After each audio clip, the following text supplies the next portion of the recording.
Octopus ইঞ্জিনিয়ারের কাজ দেখো, এখান থেকে কি সিঁড়ি উঠে আমরা বললাম যে হবে না সিঁড়িটা দিক দেয়, আমাদের কথা শুনলে না খো, পাইপ দিয়ে বসে ঝাল করে চলেছে মালিক।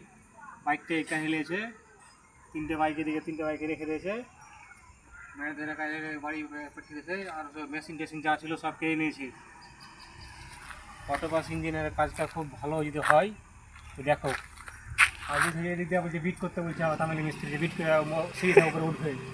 তো দেখতে পাচ্ছ ভাই তামিল মিস্ত্রির কাজ, যা কাজ করে গেছে নাকি, এরপরে কোনটাতে সিঁড়িতে উঠবে, সিঁড়িটা মিলালছে দেখেছো, এবার গোল করে সিঁড়িটা উঠতো 2 ফুটের দিকে আরও সরতো, তা না করে দেওয়ালের সাথে সাঁটিয়ে সিঁড়ি করতে গেছে। আমরা মানা করেছি, তাও আমার কথা শুনেনি। আর কী করবো ভাই, এভাবে করে গেছে। পার্টি আর মায়ের বাইক মাইক খেলেছে, তো 3খান বাইক এদিকে আছে।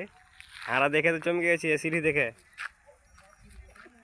মালিক আবার কেস করে দিয়ে বলছে ওর ওপর, হারের সাথে কথাবার্তা হইলো, মালিক বলছে কেস করে দেবো। গাড়ি গেল